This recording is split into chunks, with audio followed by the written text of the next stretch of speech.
In 2021, there were over 108,000 drug-related deaths in the US. British Columbia's coroner data puts the sheer scale of the North American illicit drug overdose crisis into perspective. Beginning around 2015, illicit drug deaths began towering over every other unnatural cause of death, including motor vehicle collision, suicide, homicide, and prescription medication overdose. You've heard the story retold countless times. America is facing an epidemic of addiction to opioids like heroin and prescription painkillers. Within the last 20 years, more than 500,000 Americans have been killed by overdoses. Controlled-release OxyContin would be the drug that triggered the opioid crisis. People all across this great nation are in pain. And we have the cure. This new miracle drug, OxyContin. Prescription painkillers, which are chemical cousins of heroin. You're talking about drugs that are essentially heroin pills. It explains how America got hooked on opioids. The abuse exploded and spread like cancer. He is in pain, he is addicted to pills, and it's your fault! They know they are killing people. A lot of time, they're from legal drugs prescribed by a doctor. Drug companies like Purdue, whose promise of cheap, quick, easy pain solutions help put us in this fucking mess. After Purdue Pharmaceutical and the Sackler family's coercive marketing tactics for OxyContin were exposed in the 2010s, the US moved to crack down on prescriptions, declaring an opioid epidemic. The FDA quickly demanded tamper-proof pills that couldn't be snorted or injected, pushing people to street drugs instead. Today, the CDC urged doctors to stop over-prescribing opioids. CDC guidance issued in 2016 advised doctors to restrict opioid pain management to cancer and end-of-life care only, while demanding specific doses and durations. My administration is officially declaring the opioid crisis a national public health emergency under federal law. The epidemic of prescription opiate overdose and death is driven by doctor prescribing. But because doctor prescribing drove this, doctor prescribing can also help stop it. The CDC proudly touts that prescribing rates have improved by being nearly halved from 2012 to 2020. It's necessary to step back and recognize this drug overdose crisis is unique to the US and Canada. 1 in about 3,000 Americans died of a drug overdose in 2021, compared to just 1 in over 45,000 Germans, despite Germany having a higher rate of prescription opioid dispensing. As journalist Zachary Siegel wrote, the main action taken, aside from run-of-the-mill drug war law enforcement, was to tighten the prescription opioid supply. It was a simple logic. Less pills means less addiction, means less deaths. The only problem is, the complete fucking opposite thing happened. Clamping down on pills led to heroin, which led to fentanyl, which led to obscene death rates at a scale we've never seen before. Big Pharma's deserved reputation makes the prescription addiction theory an easy pill to swallow. While this is a true story of how some individuals developed a substance use disorder, it is not representative of the majority of people dying of a drug overdose in recent years. The CDC admits it greatly overestimated the number of overdose deaths due to prescription opioids. Half of the deaths were actually from illegal street drugs like fentanyl and heroin. For many chronic pain patients, the results of a singular regulatory focus on reduced prescribing has been tragic.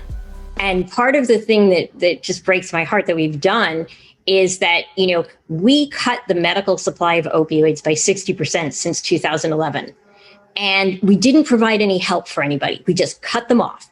And so now we have pain patients who are committing suicide because they don't have any alternative relief. We have people who are addicted on the streets getting fentanyl, which is just far, far, far more dangerous, street fentanyl, compared to, medical fentanyl, because the dose if you get it from a doctor. So we just continue to make the wrong assumptions over and over. The drugs are the problem. And we don't look at why did suddenly so many people actually want these pills that were lying around because pharma pushed them on patients who didn't need them in certain instances. Something like 60% of people who get prescribed an opioid have leftovers. In 2013 to 14, at the height of opioid prescriptions in the US, only 25% of people who had used prescription opioids for non-medical purposes had gotten them from a doctor. The remaining 75% were obtained from diverted supply, mostly friends or family. Now, this should not be surprising, but if you think about that, there's an irony in there because, this is the most addictive drug ever. Why are most people having leftovers? They're having leftovers because the vast majority of people don't get addicted. But now you have people who are in economic despair. Each one of these pills is worth $30, and they're sitting around and they're not using them. You create kind of a mirror image of what we saw with crack in Black communities in the 80s and 90s. It's the other side of the opioid crisis. We're talking about people with debilitating pain who cannot get their medications because of a federal crackdown on some doctors. Sometimes it hurts so bad I can't get out of bed, and sometimes it hurts so bad I want to bash my head into the wall. These people with chronic pain, this is not just something that you can take an Advil for or aspirin. This is serious stuff. We've got people who are very ill and who have a lot of pain, and they're not trying to get high. They're trying to get out of bed. I was reduced down to less than half of my opioid medication, and I started to feel broken. The suicide rate between the pain community has gone up tremendously. So these are people who are killing themselves because they just can't deal with the pain anymore. My doctor says to me, I know you hurt, but I can't go over this dosage or they're going to come after my license. Doctors are scared. They're scared of the DEA. People are killing themselves because they can't get relief for their pain. Doctors have a reason to be fearful. Drug Enforcement Administration warrants will cite the CDC guidance as evidence of overprescribing. Providers targeted by authorities for having overprescribed are often handed fines over $100,000, lose their medical licensing, and can face criminal charges. Doctors are held personally responsible because a patient lied to them and sold their medication. The experience of severe pain is personal, and the diagnosis is qualitative. Expecting doctors to serve as perfect lie detectors threatens their ability to adequately care for their patients. States and hospitals have accepted that outcome and taken discretion away from the provider. Methamphetamine, while getting less attention than fentanyl, contributes to a huge portion of drug-related deaths. Similar to opioids, some illicit use is self-medicating a legitimate condition. Unlike opioids, no medication-assisted treatment is currently approved in the US for stimulant use disorder. Methamphetamine users are 2 to 6 times more likely to have ADHD than the general population, with one study putting the figure at 21% of meth users. Rather than a substance use disorder, this should be seen as self-medicating due to a lack of access to legitimate providers. A 19-year-old with ADHD who self-medicates with methamphetamine reported in a case study that methamphetamine has a calming and stabilizing effect on his mental state, similar to the clinical use of Adderall or Ritalin. Self-medicating ADHD currently puts users at risk of opioid overdose from supply contamination, as well as overamping on the methamphetamine itself. Each U.S. state has established prescription drug monitoring programs to automatically enforce the guidelines and cap prescriptions. Most use the NARCS score, a product of private contractor Bamboo Health that uses a proprietary algorithm to assign every U.S. resident an addiction risk score based on private health information. History of illicit substance use is one of many factors that can make it impossible for patients to be prescribed opioids, regardless of medical indication. 4 days into being hospitalized for uterine cysts, 32-year-old endometriosis patient Catherine was suddenly denied care and accused of drug seeking when doctors saw her NARCS care score. Her gynecologist quickly followed in terminating care, again citing the score. Catherine later found out that the score had been inflated by her elderly dog's medications, which are counted under the owner's name as a red flag. Women disproportionately receive higher scores, and the score is especially hard on patients with disabilities or chronic illness.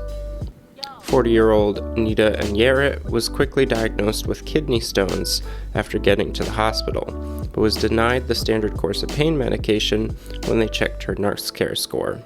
Nita reported the nurse's demeanor suddenly changed, telling her, "We saw your score and saw that you were trying to seek drugs." seeing multiple specialists for complex medical conditions is read in the algorithm as likely drug shopping, assuming that a patient is going from doctor to doctor until one will prescribe a desired recreational medication. Underprescribing pain relief medicine is all too familiar for Black Americans, and attempts to further filter who is prescribed them will only exacerbate the existing racial inequity. Even though anesthesia was introduced in 1846, Sims chose not to use it for his experimentation with slaves. His practices echoed one of the most prevalent and dangerous beliefs in medicine at the time, that Black people did not feel pain or anxiety. This book from 1851, titled The Natural History of Human Species, claimed the American dark races bear with indifference tortures insupportable to a white man. Studies released as recently as last year demonstrate that Black people are less likely to be treated for pain, particularly in the ER. There's even one from a children's hospital that found the same to be true for kids.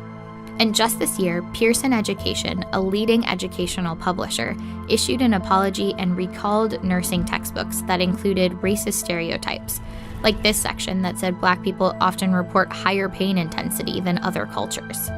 Well, what does it mean when you say that someone doesn't feel pain?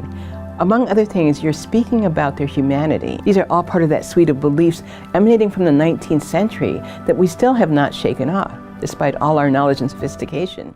The US and its medical industry have made it harder than ever to get legitimate medication in the name of preventing addiction.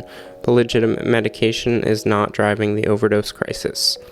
Just 10% of drug-related deaths involve pharmaceutical-grade opioids, let alone being used by the person prescribed them. The CDC slightly loosened its most specific guidelines in 2022 and emphasized that opioids do have a place. However, individual US states have set enforceable dose and duration maximums, and it's hard to imagine going back. Florida is one such state, and their Department of Health has already disavowed the CDC for recognizing opioids as essential medication, citing Hulu's Dope Sick series in their press release. Chronic pain patients and their effective care plans have been disregarded in a misguided war against prescribing. They've been pigeonholed as drug-seeking with a substance use disorder, and the results is illicit and dangerous self-medicating, not recovery. One of our leading politicians in this province got all of his ideas about the overdose crisis from watching a segment on John Oliver, which pinned it right on pills. And I'm just like, dude, please open your eyes to what's going on. Prescription opioids are the solution to this. We need more. Because people get it all twisted here. They say it's an opioid crisis. It's an addiction crisis. But it's not for me. It's a death crisis. It's a toxic drug supply crisis. It's what they identify as the problem. You know, whether it's someone being wired to a substance or someone dying. And these are completely different things that require different solutions. We need to get treatment to more people who need it. Having ostensibly moved away from mass incarceration for simple use, politicians laud addiction treatment as the silver bullet solution for chronic pain patients, unsheltered homelessness, and the overdose crisis alike. Millions of people who need treatment cannot get it, and that we must change that too. Drug addiction is a disease. A disease. It is not a moral failing. And it is a disease that can be treated. Those who speak out about addiction being a disease and not a moral failure naturally want to promote the availability of treatment instead of jail. What proponents fail to mention is that treatment infrastructure in North America is dominated by industry adaptations of the 12-step program and abstinence-only detox while rejecting the best practice medications. While NA groups provide an important support system and framework that's right for many of their participants, the state should have no role in forcing patients into a religiously associated model. What's needed is not more drugs or a so-called safe supply, but treatment and rehabilitation, helping people to get clean, get jobs, and turn their lives around. We're working with law enforcement to help people get into treatment instead of jail. Politicians will even proudly talk about addiction as a health disorder while passing laws that force patients to choose between jail time and Christian rehab. We need to be more involved in forcing some type of treatment. Police Chief Rodney Muterspaw has his own proposal. He'd like to arrest overdose patients and file criminal charges, which the government would drop if the patient agrees to get help. It's unclear how well this would work. A study last year found little evidence that compulsory drug treatment is effective. Washington State just this year increased its possession penalties. The prior possession law had been for police to offer 2 voluntary referrals to treatment, followed by a misdemeanor punishable by up to 3 months in jail. With that law expiring June 30th, legislators had to pass a new law, or else drug possession and public use could have been legalized in the state. After a 105-day session earlier this year, legislators could not find a balance between getting someone into drug treatment versus the threat of jail time. But negotiators found a path that got them enough votes. With an emphasis on treatment first, under this new proposal passed with votes from both parties, drug possession will become a gross misdemeanor. The first 2 offenses can mean sentences up to 180 days in jail. A third offense can result in just under a year. Diversion to treatment is made an option only on a case-by-case basis at the prosecutor and judge's discretion. The law also allows local municipalities to completely ban harm reduction services. The only bone thrown to treating substance use as a medical issue was overturning an unenforced law that previously technically outlawed fentanyl test strips, even though they had long been widely available and distributed freely by public health agencies. It does set up an option for treatment at every step of the way.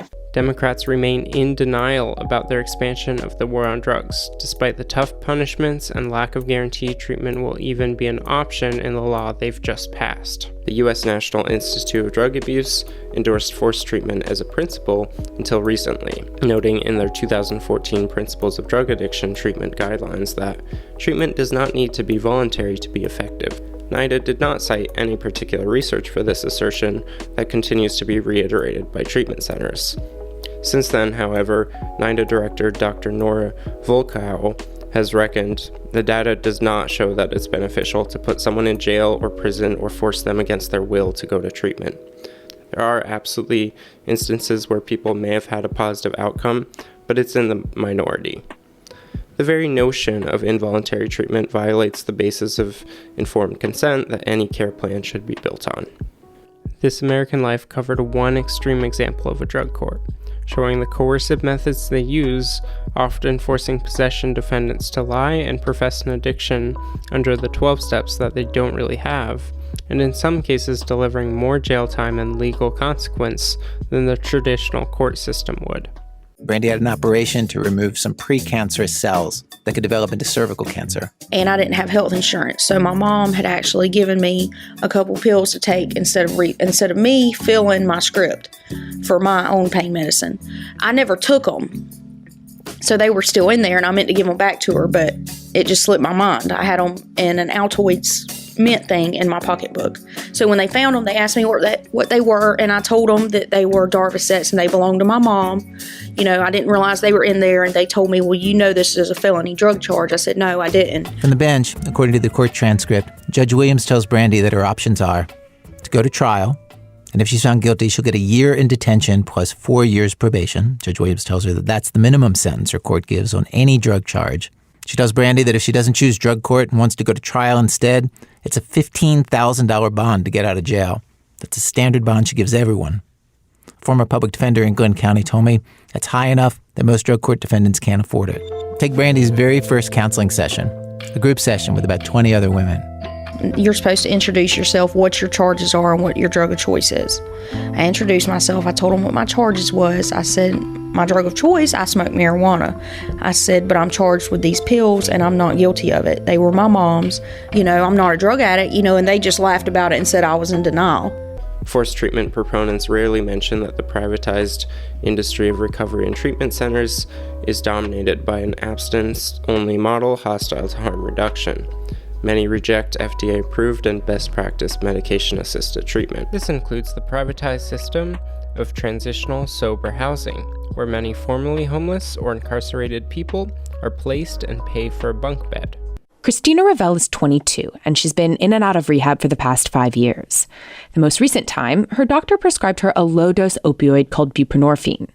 Often known by its brand name, Suboxone, it curbs cravings and prevents withdrawal. People think that you feel something or you're high, but when I take it, I just feel normal. I don't have my cravings. Ravel said she knew she needed to stick with medication-assisted treatment, or MAT, to get her life back together. And she knew she wanted to be in a recovery house where she would have a support group and be required to go to therapy. When you're by yourself, it's easy to say to yourself, well, one day I'm just not going to take it and I'm going to get high for one day. So with her time in rehab running out, Ravel started calling around to see who would take her. But it wasn't looking good. I would say right off the bat, Christina, I'm on Suboxone. I'm just looking for an open bed. And they're like, we don't take people on Suboxone, and just hang up on me. Ravel was worried. She had nowhere else to go, and she was afraid she would become homeless. The Pennsylvania Association for Recovery Residences estimates that out of the roughly 200 homes it certifies, about 7 will take people on MAT. Nationally, less than half of all long-term residential facilities for opioid addiction allow maintenance medication. There are a few reasons for that. A lot of recovery houses are closely aligned with 12-step programs, many of which count opioid-based treatment medications as breaking their abstinence-only rules. 12-step programs reverberate the line from AA's 1975 Living Sober Handbook that addiction is an incurable, progressive, fatal disease, and that it's only treated by ongoing spiritual transformation and abstaining from all mind-altering substances except caffeine and nicotine. In stating a theory of addiction as a disease, participants are often swayed towards believing that the 12 steps are up to date with contemporary scientific and medical research. Indeed, healthcare institutions in the United States broadly tow a similar enough theory, with the National Institute of Drug Abuse stating, like other chronic diseases such as heart disease or asthma, treatment for drug addiction isn't usually a cure. NIDA director Al Leshner came out with a landmark editorial, Addiction is a Brain Disease and It Matters, in 1997. The US government wasn't unanimous in this approach. Just a year earlier, Congress had eliminated addiction as a Social Security benefit qualifying disability. In the 90s and early 2000s, liberals such as West Wing President Martin Sheen and the Clinton administration's drug czar campaigned against California Proposition 36, which diverts defendants towards forced treatment for their first 2 drug possession charges. Incensed that relapse wouldn't result in immediate incarceration the way it had in previous drug courts, Sheen believed that tough love sentencing fosters recovery. Those who overdose once or twice would have to perform community service and pay off the cost of the emergency response. If they don't, there might not be a response the third time. My message to addicts is, stay away from Middletown because we might not show up to treat you. It's harsh. It's reality. In its emphasis of tough love and enabling, the dominant abstinence-only model contradicts its own statement of disease, veering into moral failure territory more often than not. On their search result-topping web pages, most inpatient drug treatment programs will allude that while harm reduction might be the best short-term strategy for a small minority of people with an SUD, abstinence through the 12 steps are the only true recovery. Treatment centers also moralize and misinform on the efficacy of FDA-approved, clinically proven SUD treatments. In one example, the Maryland Addiction Recovery Center derides Suboxone prescribing by arguing that substitution therapy is selling the patient short, and that treating them with a harm reduction model seems to be lazy, uninformed, and shows little understanding of addiction treatment. Segway emphasizes that anything less than complete sobriety from mind-altering substances is a slippery slope. This is an ethical stance not backed up by data. And there is one proven treatment that could help thousands stay clean and stay alive, but many people don't even know about it because some in the addiction community just don't believe in it.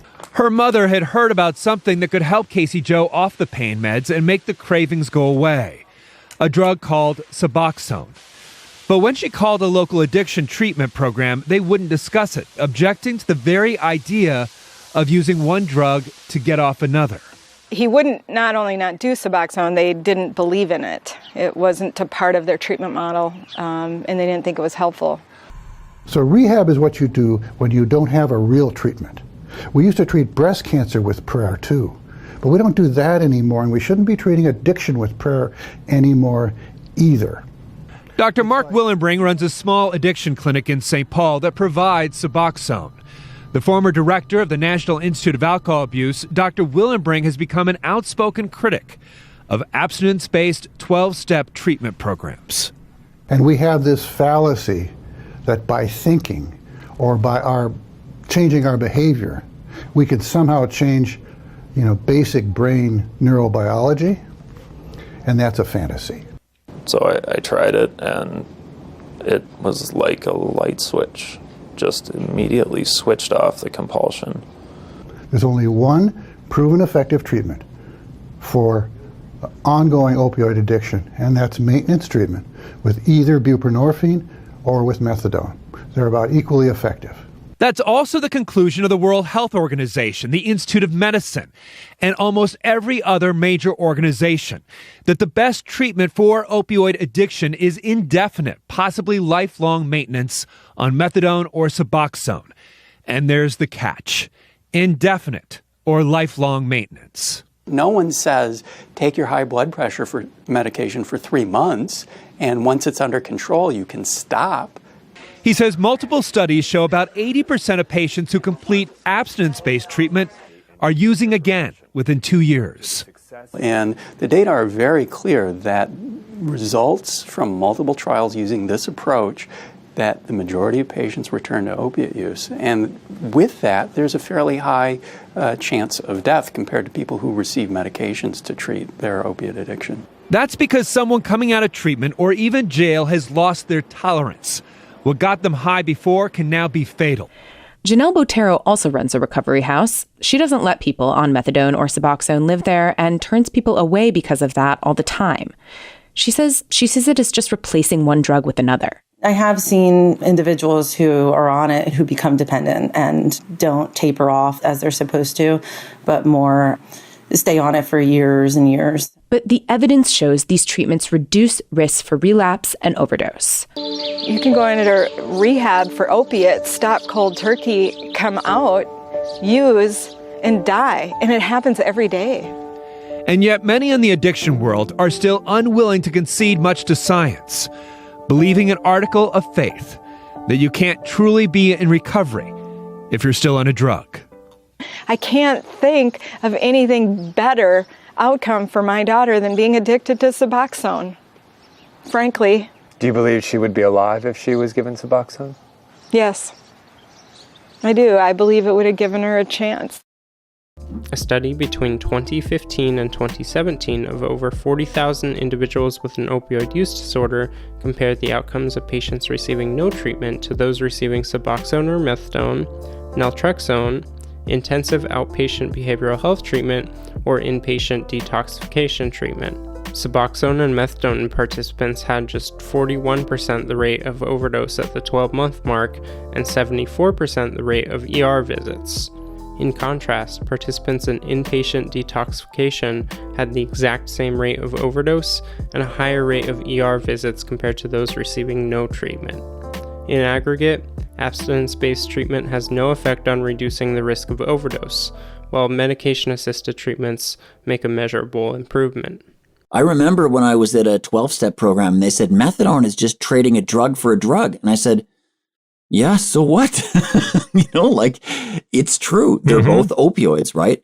But my life is, I'm a fully functional, working all the time, have great relationships with my family, not in trouble with the law, but it's all because that molecule, that opioid, happens to be on the right side of the law by complete ideological reasons, Right now, methadone is largely restricted because of the DEA's concern for diversion to non-participants.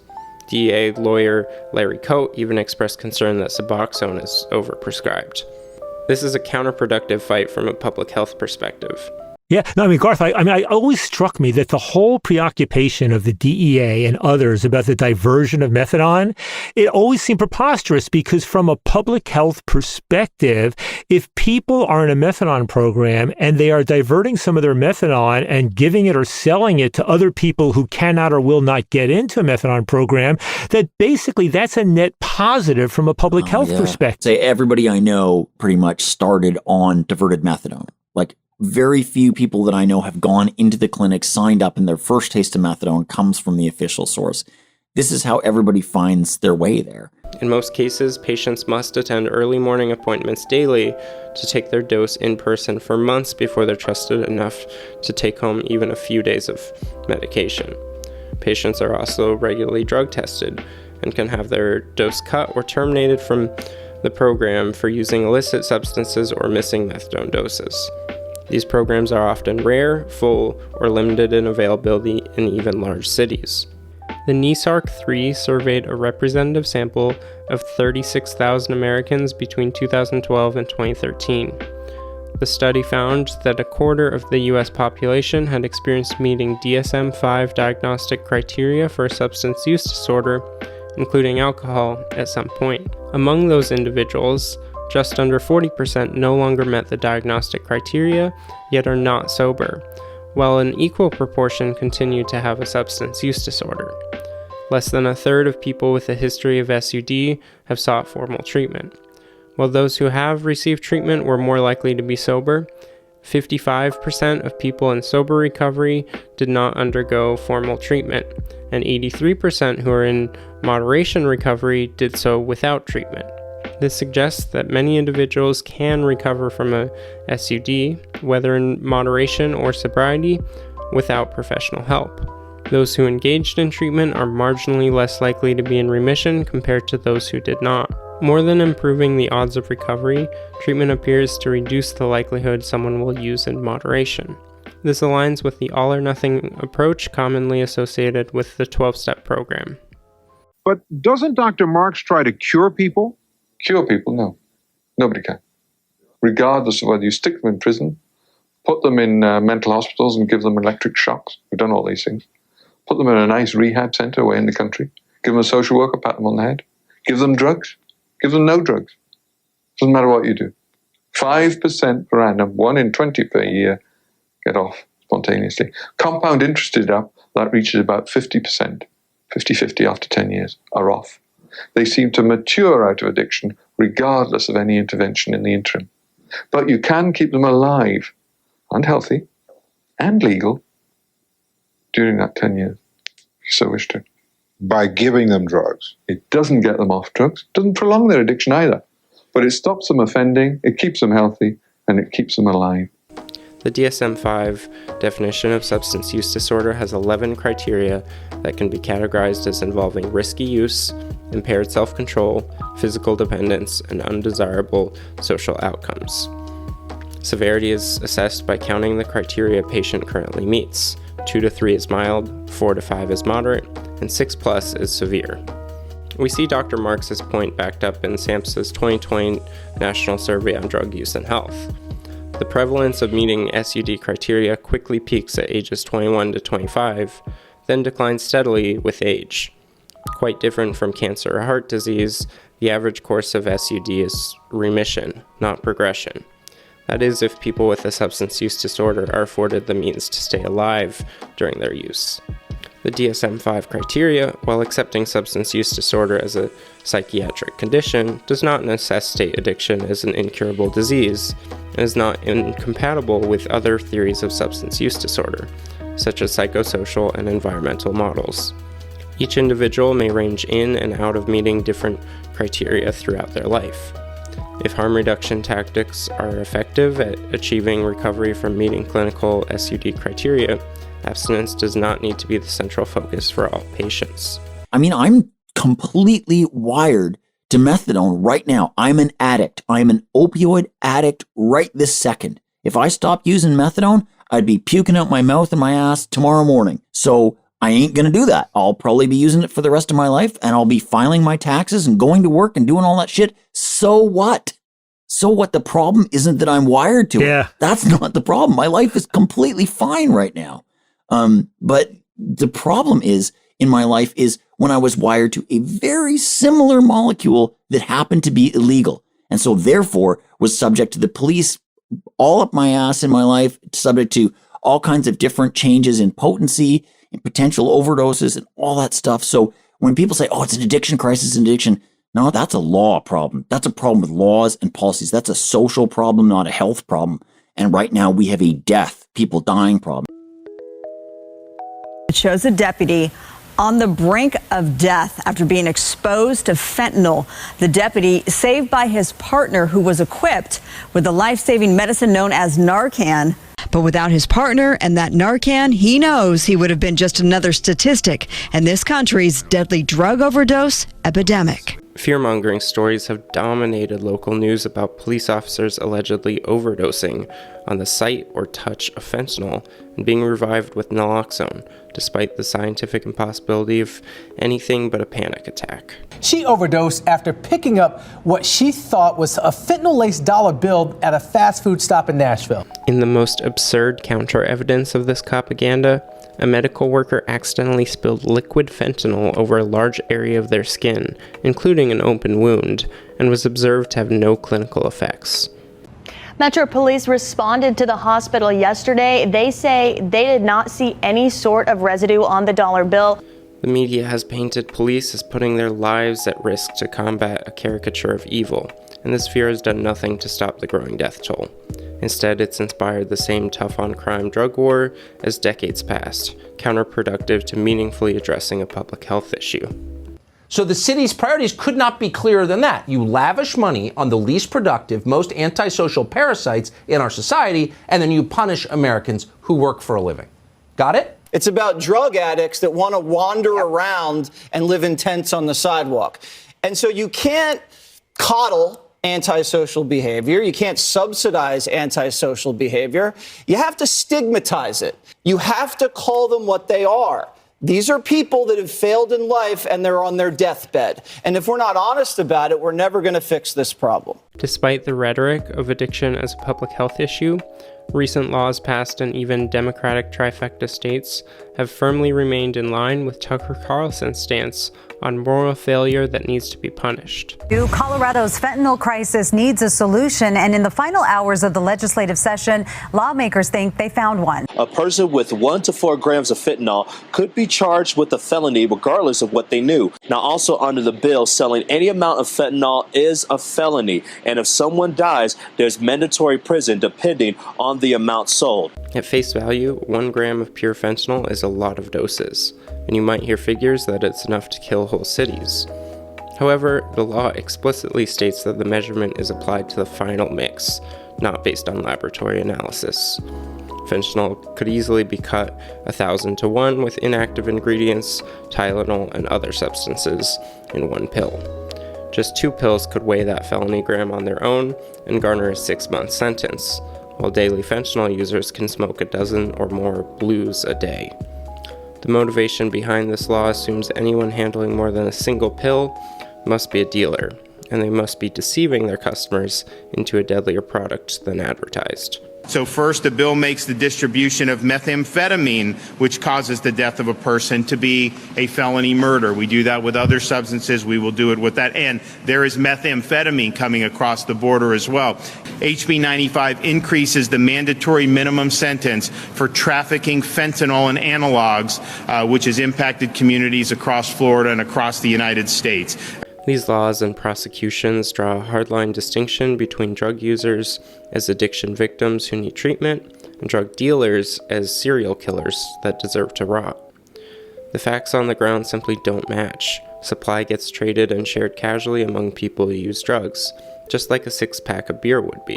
In 50% of drug-induced homicide charges analyzed by the Health and Justice Action Lab, the direct supplier of the drug was a close friend or family member, not a traditional dealer. And so lots of people are now spending lots of time in federal and state custody for essentially sharing or, scoring drugs for their friends or their loved ones.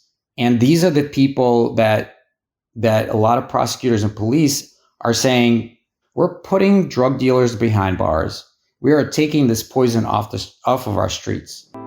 So he snorted one $10 bag worth of heroin, which was the same amount that I snorted. I had no idea that I actually performed a delivery because I didn't know that simply handing your friend something was a delivery.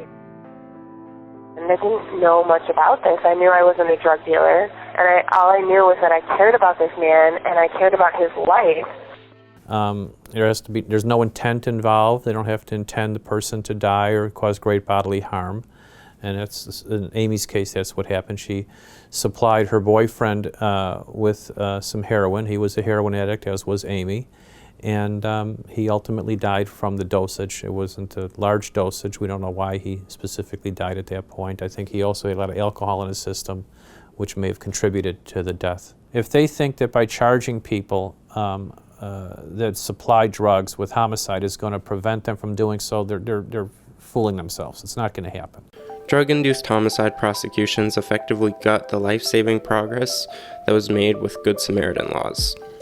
Someone sharing drugs at the scene of an overdose is protected from being prosecuted for simple possession if they call 911, but they could be charged with homicide if the ambulance doesn't arrive soon enough.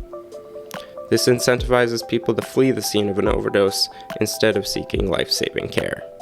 Drug-induced homicide prosecutions are disproportionately brought against black people for the overdoses of white people. In McHenry County, Illinois, with a black population of under 2%, prosecutors have brought 35% of their cases against black men. In Hennepin County, Minnesota, at least 72% of the prosecutions have been brought against black people, despite a black population of just 13%. By the age of 21, Morgan Godvin was addicted to heroin. When she was 24, her mother died of a prescription drug overdose. The next year, she sold a gram of heroin to one of her best friends, Justin DeLong, who then died of an overdose. She was charged with delivery resulting in death, which has a mandatory 20-year sentence. She pled guilty to the lesser charge of conspiracy to distribute heroin and served 4.5 years in prison. But Justin went to jail so many times. He was prosecuted to the fullest extent of the law for his addiction, tossed in jail cell after jail cell. He was even sent to prison for his addiction. And a few months after that, he texted me for a gram of heroin, and I sold it to him. And he went home and he overdosed and he died.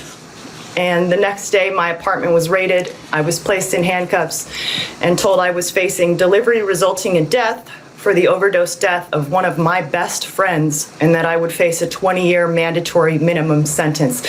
Only then did the government indicate they valued his life. They spent hundreds of man-hours and over $1 million prosecuting and incarcerating my co-defendants and I.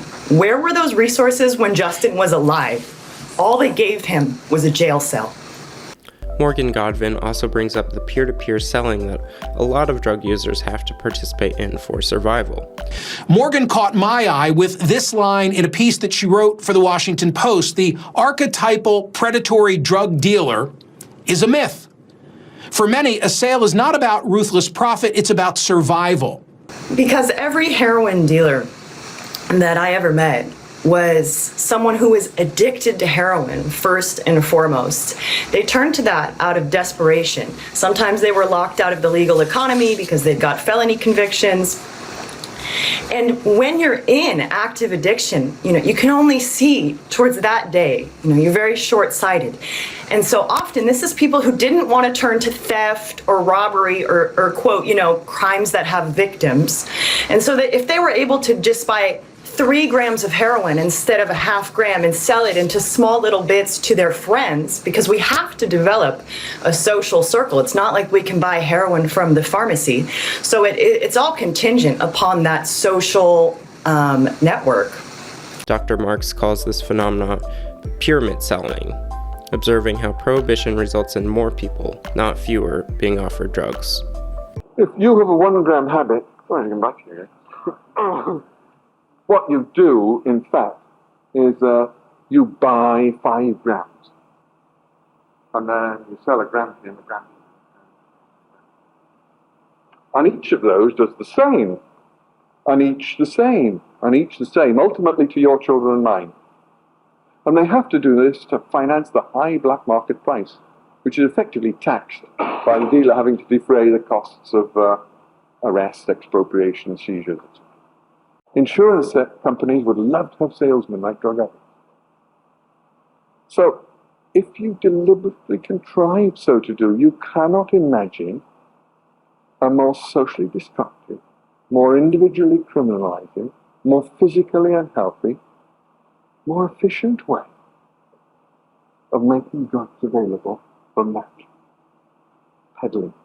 Giving a small amount of drugs to those who will use regardless, or what they need to those who will use regardless, reduces the availability to the man on the street. People who use drugs will obtain them from someone, and making an example out of low-level dealers has never been effective at reducing the illicit market's size or harm. You want any condoms or bleach today? It's an example of the kind of change that time brings. And that's what I'm here to talk to you about. Some changes that you must make if you're going to have any time at all. This tape is about drugs, about sex, and about AIDS. There's a time bomb in America and the fuse is lit. There's still something we can do. In the beginning, we saw a lot of people who didn't care, but being that a lot of their friends were somewhat affected by the HIV virus, they had a tendency to start coming down, getting our safety kits and stuff like that. So, harm reduction practices are interventions that reduce the risk of human behaviors, including drug use and sexual activity. Harm reduction was synthesized by activists scrambling to save lives amid the outbreak of HIV/AIDS and abandonment from institutions. Harm reductionists acknowledge that demanding abstinence is not a realistic or necessarily desirable demand, and it's effective to meet people where they're at on practical ways to improve their health without moralizing their behavior. Now, if you're not ready or your friends are not ready to quit using, don't share works.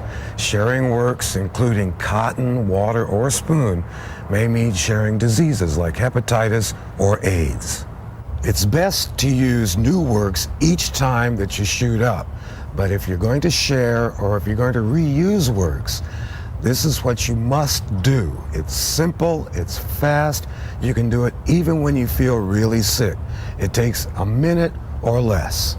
The secret is chlorine bleach, which kills the virus. Yes, these are the safety kits. What it consists of is bleach, condoms, and some information for drug treatments, methadone programs, things of that nature. Another thing that HIV has forced us to look at is that this is a public health issue. This has nothing to do with morality. This is an epidemic. This is like TB was, okay? This is like, rheumatic fever at one time, scarlet fever, whatever, the things we get immunized for today. To me, bleaching your works and getting clean needles is like having an immunization for a specific subgroup of our community, which is our substance abusers.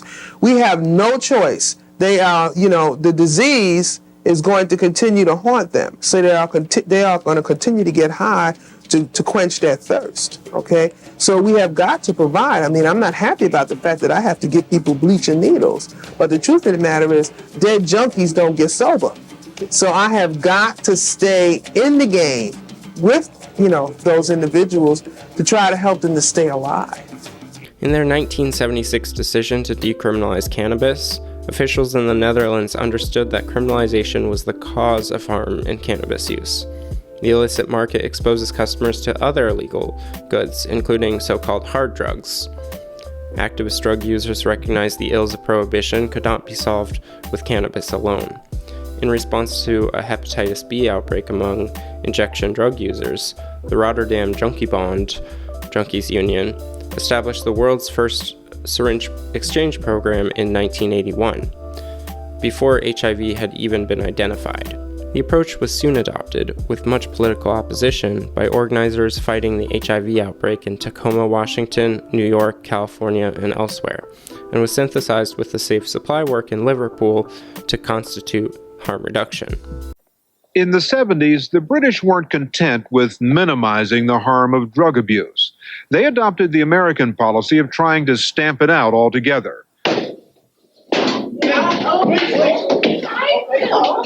Prescription drugs were no longer widely available, and addicts who couldn't kick the habit had to find illegal sources. The result? By the end of the 80s, drug addiction in Britain had tripled. In Liverpool, there was so much heroin around, it was known as Smack City. And then came a greater threat. More than anything else, it's been the threat of AIDS that has persuaded the British to return to their old policy of maintaining addicts on their drug of choice. In New York, it's estimated that more than half of those who inject drugs have contracted the AIDS virus through swapping contaminated needles. Here in Liverpool, the comparable number, the number of known addicts infected, is less than 1%. 25 years ago, when the Harm Reduction Working Group began organizing, they just wanted to stop people dying from AIDS. We were focused on preventing the spread of HIV among people who inject drugs. We just couldn't allow the people that we love to die. We've seen some successes. HIV transmission between people who inject drugs has declined. Our work remains important today because the United States continues to arrest people for using drugs. We've done a lot of things right, but people are still dying. Despite 40 years of successful intervention, syringe exchange programs remain a battle.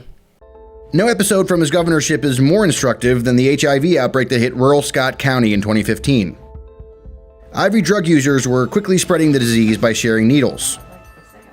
The outbreak was first detected in January, but it wasn't until more than 2 months later that Pence signed an executive order authorizing a needle exchange. He publicly worried over his opposition to exchanges, telling reporters he prayed over what to do before relenting. I'm giving the authority to local officials today to establish a focused short-term program on the basis of a public health emergency. I don't believe that effective anti-drug policy involves handing out paraphernalia to drug users by government officials. I reject that. Just as the science predicted, the needle exchange worked and the HIV rate in Scott County plummeted. Unfortunately, there's a growing right-wing backlash against harm reduction. So you're looking at two different approaches to addiction. One is fighting for our loved ones to recover from addiction, and another is to basically give up and give into addiction, to give into the disease of addiction. As health officials fought to keep the syringe exchange program, the county commissioners voted to end the program. Mike Jones and Randy Julian both arguing it enables drug users and does more harm than good. I have a hard time handing a needle to somebody that I know they're going to hurt themselves with. That just hurts my heart. After overdosing 4 times, Williams credits the needle exchange program for helping save his life and connecting him with much-needed resources on the road to recovery. I probably wouldn't be here. Local, state, and even national health officials made pleas in support of the program, touting it as a national success story. The program is credited with curbing Scott County's 2015 HIV outbreak. They say, well, we're saving lives here, and that's true. If you're standing there with a paramedic while you're shooting up, you can go to the ER and save probably even more lives if you just start shooting up in the ER. But is that not enabling? Well, of course it is. The problem with the idea, Go ahead. The problem with the idea of enabling is that it is completely falsified by the data. If you look at people who participate in syringe exchange programs, people who participate in prescription heroin programs in Europe are more likely to get into abstinence or other forms of recovery. And so the idea that it encourages people, we've had needle exchange since the 1980s in this country. It does not encourage new users. If a new user walks by a needle exchange, they're going to see some people that are in a pretty sorry state. And I respectfully disagree, and you cannot just give the back of your hand to enabling. That's a term we use a lot, and so let's be sure we understand the definition of enabling. It's to make something possible, practical, or easy for someone to do or be, and it often perpetuates the problem. When I first learned of the whole notion of needle exchange programs, I was totally against it, and I thought that it was ludicrous and certainly was not the chore of people who want to save people from substance abuse. And then with the emergence of the AIDS epidemic, having to find strategies to keep people alive caused me to look at needle exchange with a different view. A lot of other social factors involved, a lot of other issues around empowerment, hopelessness, depression, despair, unemployment. Look at those issues before you try to tell me that needle exchange encourages substance abuse. Poverty encourages substance abuse. You know, violence encourages substance abuse, but needle exchange does not encourage substance abuse. Addiction is defined by compulsive behavior that continues in the face of negative consequences. So basically, if punishment and jail and all of the things we try to do to make life horrible for people with addiction, if that were going to work, by definition, addiction wouldn't exist. Why give up if free junk is available? Well, those of you who are heroin addicts may be able to tell the rest of the audience here that many of these individuals have alienated their families and friends. They lost all their money to gangsters or whatever, arrested by the police, put themselves at risk of horrible diseases, hepatitis A and all the rest of it, lost their liberty in prison for long periods of time. I can't think of any greater deterrence than loss of liberty, poverty, disease, and death.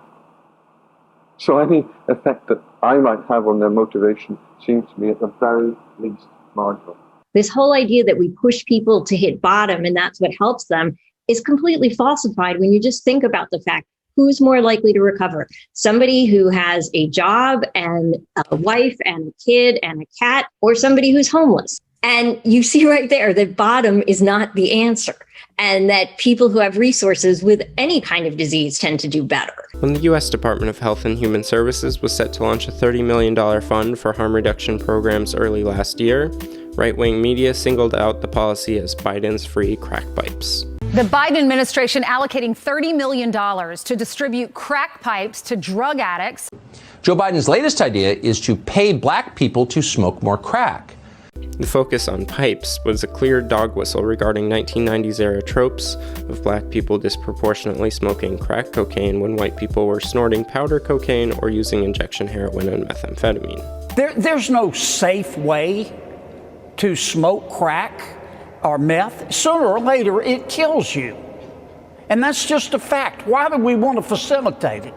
Harm reduction programs have encouraged participants to switch use from injection to smoking with bubble pipes to reduce an opioid or methamphetamine user's risk of disease transmission and infected abscesses, while allowing themselves to pace better. In an effort to get addicts away from injecting, Liverpool pharmacist Jeremy Clitheroe has developed what he calls heroin reefers. They're regular cigarettes with heroin in them. Whatever you feel about smoking, he says, these cigarettes hold fewer risks than needles for both the addicts and the community. So we then use this to put in a known volume of pharmaceutical heroin into the patient's cigarette. And there we are, one heroin reefer containing exactly 60 milligrams of pharmaceutical heroin. So the National Health Service will pay for the heroin, but not for the cigarettes. Oh, yes, of course.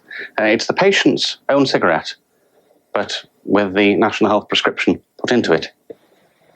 Addicts pick up their prescription twice a week from his neighborhood pharmacy. And how does this affect his other customers? Oh, don't you worry. Thank you very much. The patient who comes in to pick up a prescription of heroin in the form of reefers would be indistinguishable from a patient who picks up any other medication. Bye-bye. So, in fact, when you're putting cocaine in here, yes, you're actually making crack cigarettes? Yes. In America, that has a very negative connotation, but not for you. Depends which way you look at it. If they continue to buy on the street, whether it's heroin, methadone, crack, or whatever, sooner or later they will suffer from the merchandise that they're buying. I want to bring them into contact with the system, and let's give them their drug of choice, if the physician agrees and prescribes it, in a form which won't cause their health such awful deterioration. From July 2018 to July 2020, injection use fell by 50% in favor of smoking with a pipe among users in San Francisco. The statement makes clear that we don't support federal funding, indirect or direct, for pipes. Despite the clear public health benefit, the Biden administration reneged on the backlash by explicitly removing pipes from the list of supplies eligible for funding. HHS compromised with Tucker to an arbitrary line that we should support the legitimate medical purpose of syringes, but that pipes are a step too far in enabling survival. You watch as junkies smoke meth without any embarrassment at all and then yell at pedestrians on the sidewalk, maybe at your children. Everywhere, at every intersection, there are beggars. It's what we used to imagine India was like, but this is not Calcutta. This is New York and San Francisco and Austin, Texas. So the question is, what happened? And the short answer is, our leaders did this. No matter what they tell you, homelessness is not an act of God. It's not the result of economic collapse in this country. America did not run out of housing. Instead, a determined group of well-funded ideologues decided to make it easier to live on the streets in this country while doing drugs. A lot of the right wing's rhetoric associates drug use solely with unsheltered homelessness visible in expensive coastal cities. Harm reduction services are often located in historic skid rows, intended to serve the most vulnerable. Our argument from day one at 2nd and Pike was that we located in that neighborhood because that was where street drug activity had taken place. It had taken place in that neighborhood dating back to the 1970s, that we weren't creating the problem in that neighborhood, that we had located there because that's where the problem was, and that our purpose was to try and help solve that problem. While homelessness certainly can expose people to substance use as a coping mechanism, Tucker ignores the huge layer of overdose deaths that happen in the privacy of homes. West Virginia, with draconian anti-harm reduction laws that functionally ban syringe exchange, has the highest rate of overdose deaths in the U.S. West Virginians are dying at 4 times the rate of Washingtonians or Californians, despite having one of the lowest rates of homelessness compared to the highest. How can liberal harm reduction be a failure if the overdose crisis is dramatically deadlier in jurisdictions that have taken the opposite approach and prioritized the war on drugs as the right is calling for? Where I'm standing will be the final resting place for my mortal remains. I'm standing on my grave. Birth and death, they're a package deal. This is where all of us are going to end up someday. But the idea is to hurry slowly and not to rush it. And that's what this tape is about. If you're not ready to change your habit, then there's 2 habits you must acquire: safe sex and clean works. I want you to be alive a year from now, 5 years from now, 10 years from now. So do it. Tell your friends. Make it popular. If you don't, I'll find you, because I know where you are, and I'll break both your legs. Be kind. Take care of yourselves. And Tommy, if you're out there, I still think of you. See ya. I'm gonna go dance on my grave.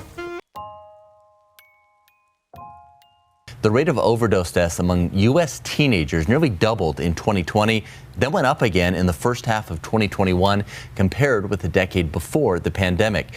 Researchers say this alarming spike in overdose deaths over the course of the pandemic was not due to increased drug use, but more dangerous drugs, particularly fentanyl-tainted counterfeit pills. That mismatch between stagnant use and exponentially growing deaths indicates that overdoses are not an epidemic of substance use disorder that treatment programs can prevent or overprescribing directly caused. They're a crisis of worsening supply. Doctors cut thousands of patients off their meds during the big oxymoral panic. Border agents seized more and more heroin along the U.S.-Mexico border, and judges started handing down harsher penalties for dealing and using. All of this brought us fentanyl.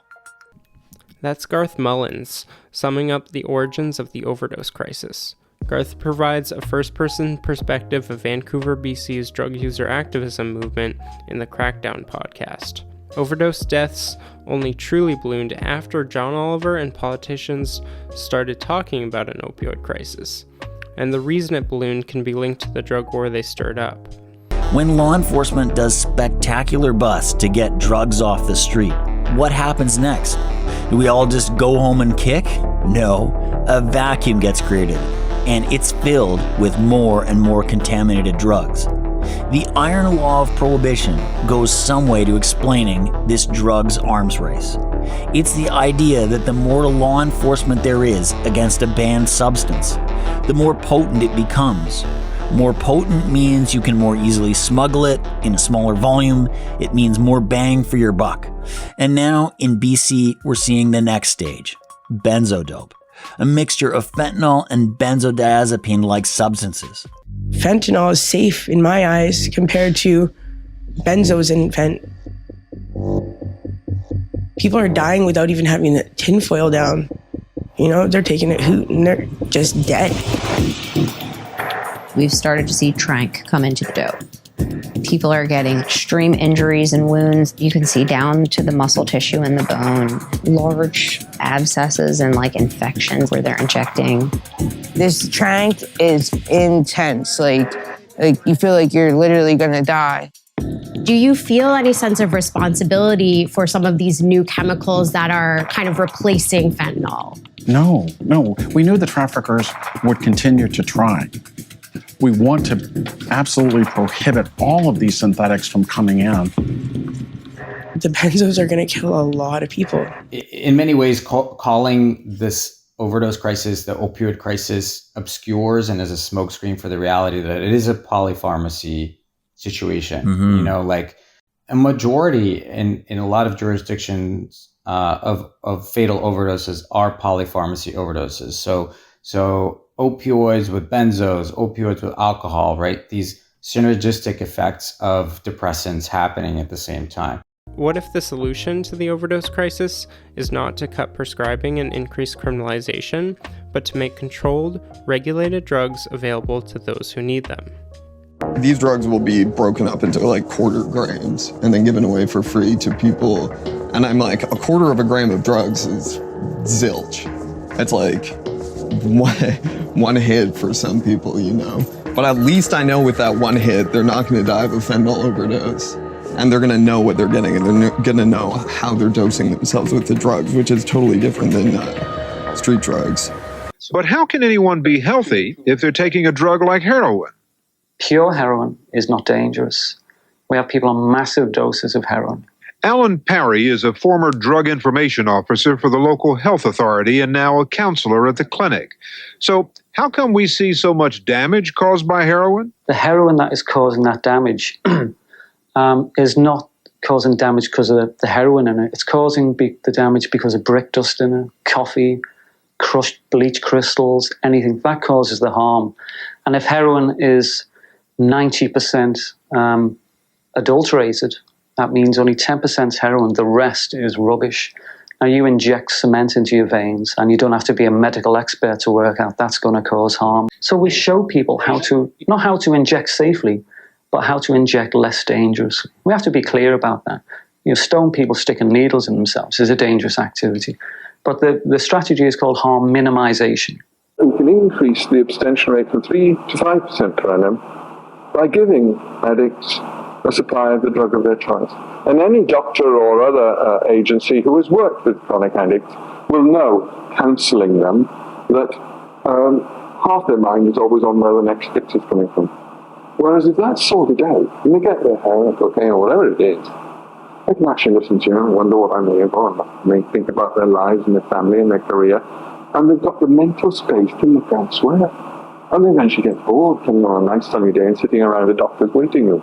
Because doctors cannot solve one problem, stopping patients having to wait, and just can't manage it. An apt comparison to the safe supply of substances is legal alcohol and its own history of prohibition. Since 1933, people with an alcohol use disorder have had access to a regulated and labeled supply so that they know the exact dose they're consuming.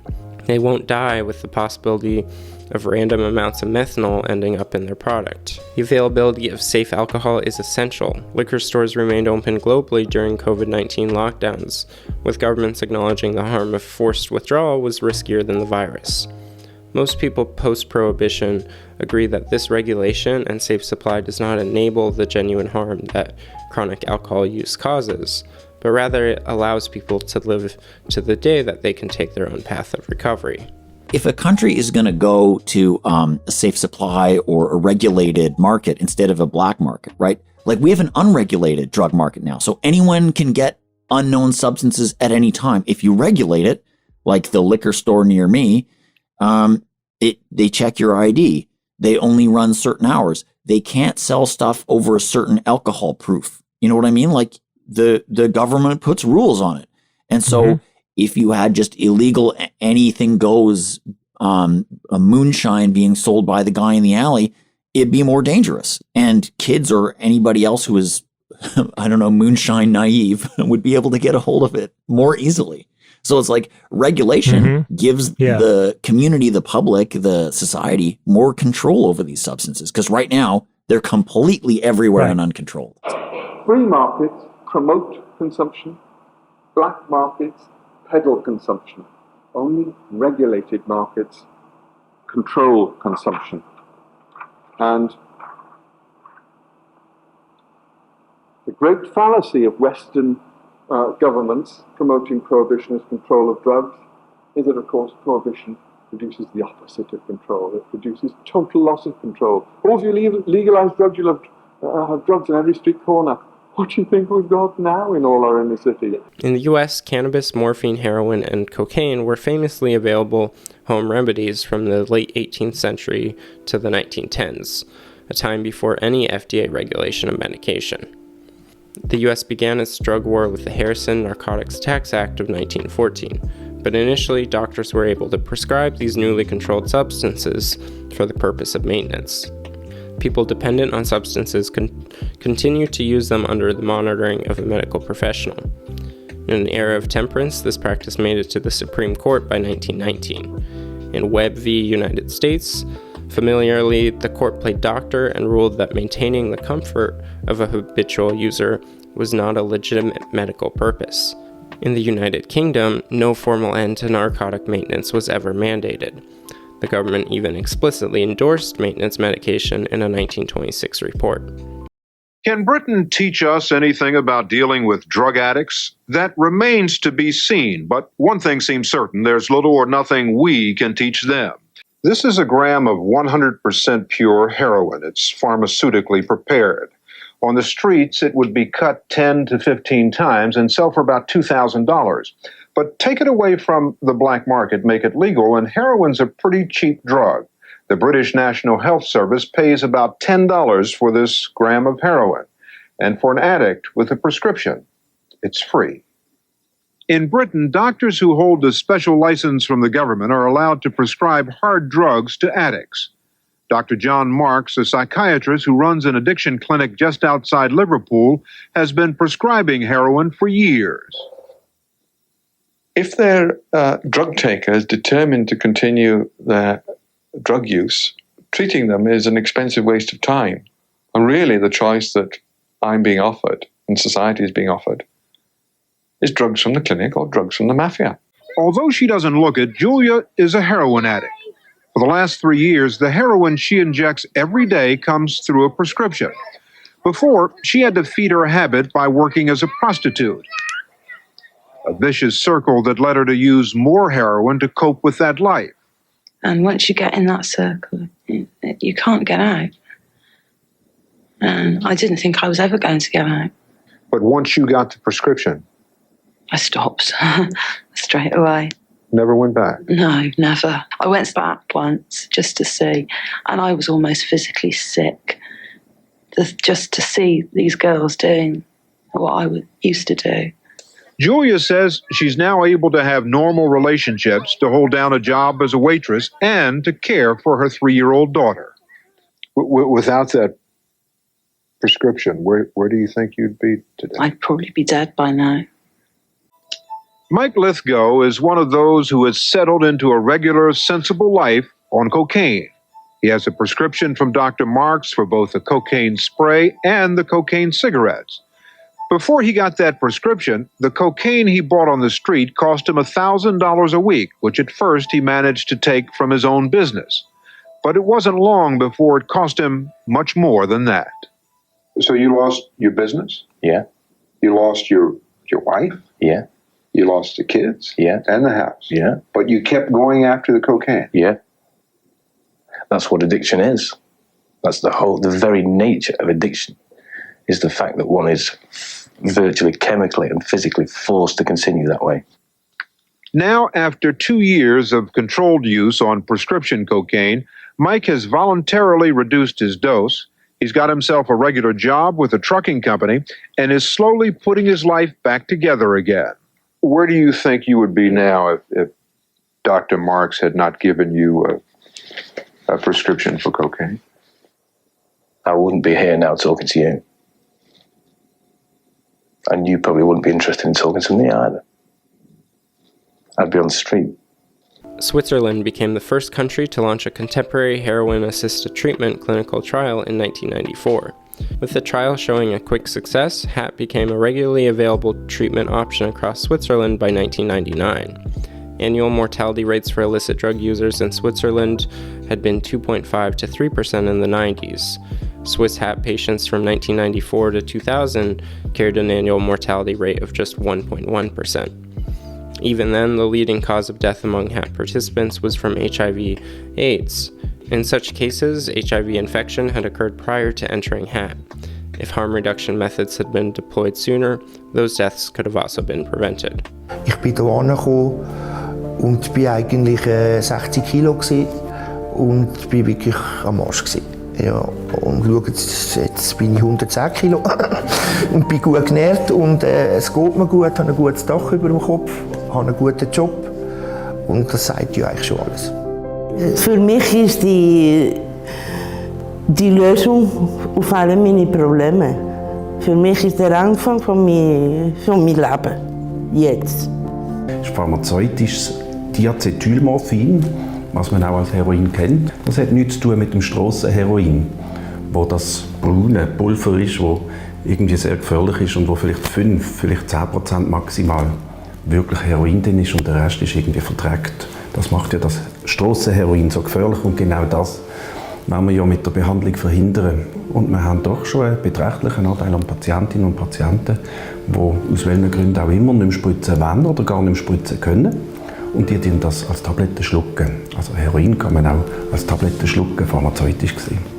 Ich würde sagen, die unbehandelten Heroinabhängigen, die den ganzen Tag im Stress sind, Drogen beschaffen müssen, die haben vielleicht schwierige Lebensumstände. Irgendwann kommen sie wahrscheinlich unter bei Freundinnen und Freunden. Und da ist es ein riesiges Bedürfnis natürlich für die Menschen, in irgendeiner Art und Weise, ich sage mal, ein würdiges Leben zu ermöglichen. Und zur Würde vom Leben gehört eben auch ein Dach über dem Kopf. Die unbehandelten Heroinabhängigen müssen kriminell sein, weil die Substanz tatsächlich ja verboten ist, illegal ist und somit auch illegal erworben werden muss. Das ist ein krimineller Akt, wenn man das erwirbt und führt auch zu Beschaffungsstress.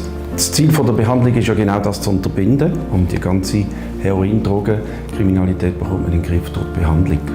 Wir haben eine bunte Palette von ganz verschiedenen Menschen. Einige sind ja auch auf dem ersten Arbeitsmarkt tätig. Denen würde man das eigentlich so gar nicht ansehen. Das ist auch gut so. Wenn Janus nicht geben würde, dann wäre ich heute vielleicht tot oder immer noch auf der Straße. Aber dann wäre ich nicht heute ein normaler Schweizer Bürger, der Steuern zahlt, der arbeitet, der eine Familie hat, der eigentlich ein normales Bünzli-Leben lebt. Also ich glaube, ohne Janus gäbe es das nicht. Following Switzerland's rollout of heroin-assisted treatment, per capita drug-related deaths fell from 5.3 per 100,000 to 1.6 per 100,000. Prior to HAT, Swiss were dying from drugs at double the rate of Americans. In 2020, Switzerland's drug-related death rate was just 1/20th that of the US. This approach was further validated in a 2-year randomized controlled trial of 515 patients in Germany, which found HAT is associated with improvements in mental and physical health in the long term. HAT is now a standard treatment option in much of Northern Europe, where street fentanyl remains unheard of. The North American Opiate Medication Initiative, NAOMI, was a landmark randomized controlled trial administering the first heroin-assisted treatment pilot in Canada from 2005 to 2008. The majority of study participants were homeless or unstably housed in Vancouver's downtown east side. 111 patients received a standard course of methadone, while 115 were intravenously dosed heroin under medical supervision up to 3 times per day. Patients prescribed heroin had the option to switch to oral methadone at any point in the study, and 20% chose to.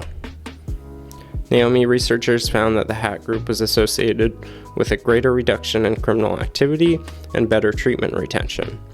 The heroin group had greater improvements with respect to medical and psychiatric status, economic status, employment situation, and family and social relations than the methadone group. The only death in the trial occurred in the methadone group from an outside illicit opioid overdose. Overall, however, heroin presented as causing more medical risks than methadone. 0 adverse events were associated with the methadone prescription, while the HAT group experienced 24 adverse medical events attributed to the treatment.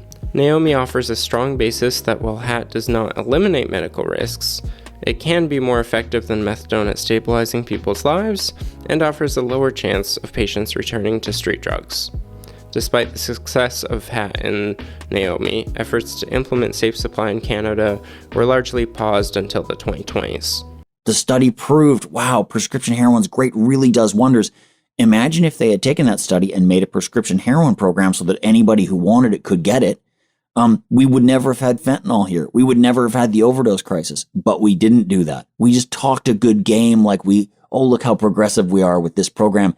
Canada has authorized a variety of safe supply pilot programs in the last 3 years, but they've lacked the scale necessary to reach meaningful numbers of users the way Switzerland was able to. We've built in rigorous monitoring and evaluation to ensure that we're on the right path, and further phases will expand access once that clinical guidance is developed based on this evaluation. Everyone's working as quickly as we can to implement existing safe supply programs and to build further capacity as we bring more prescribers on board and get new programs online. Right, so we will talk a lot about the great harm reduction programs we have in Vancouver, and we have talked for 20 years about it, but really, there's a few pilot projects in 12 square blocks of the city. We have not rolled out harm reduction thoroughly. Dr. Marks, how would you reply to critics who would say that you're nothing more than a legalized dealer, a pusher? I'd agree. That's what the state of England arranges, that there's a legal, controlled supply of drugs. The whole concept behind this is control. And there are signs that control is working. Within the area of the clinic, Alan Parry says the police have reported a significant drop in drug-related crime. And since addicts don't have to deal anymore to support their habit, they're not recruiting new customers, so far fewer new people are being turned on to drugs. What do the dealers around the area of the clinic think about it all? Well, there aren't any around the clinic. You've taken away their business. Exactly. There's no business there. The scene is disappearing. So if you want to get rid of your drug problem, which presumably all societies do, there are ways of doing it. But you have to counter your own moral and political prejudice. For patients to truly have informed consent, they need to be presented with medically accurate information about each option's methods, efficacy, and risks, and have access to the treatment plan that's right for them. This includes treatment options that are not currently legal in the US. The data clearly shows medical use cases for heroin-assisted treatment. It has measurable benefits and some drawbacks compared to methadone and Suboxone treatments. Law enforcement agencies and the court system should have no role in getting between a doctor and a patient in determining their medically indicated treatment plan, whether that's for a substance use disorder, ADHD, or chronic pain. What would you say to people who would ask, why give addicts what they want? Why give them drugs? So they can live, so they have a chance to live like everyone else does. No one would hesitate to give other sorts of maintaining drugs to diabetics. Diabetics have insulin. In my mind, it's no different. It's the same. I need heroin to live. Medication-assisted treatment is the best available care plan for many people with a substance use disorder. However, overdose and addiction are not the same issue. Even the best form of treatment is irrelevant for people without a substance use disorder who are still facing a severe risk during this crisis. This includes chronic pain and ADHD patients at risk of overdose because they can no longer access their medication, as well as people recreationally experimenting in ways that were never risky in the past. Teenage drug overdose deaths doubling in a time period when use was stagnant indicates this. A partygoer believing it's real oxy or bars of Xanny going around may be more likely to die of an overdose than someone who smokes blues on a daily basis knowing they're fentanyl. People overdose on illicit drugs because they don't know the dosage or contents of the substance, not because of having a substance use disorder. To end the death crisis, we need to make the illicit drug market obsolete. No matter how many raids and drug busts cops do, the market has only gotten more dangerous. A safe supply with sufficient scale and availability to bankrupt drug traffickers is the answer. We can implement this with enough controls to avoid promoting and peddling drugs to new users the way alcohol and illegal drug markets currently do, while acknowledging that humans have always experimented with mind-altering substances and always will. Our best practice is to support safety.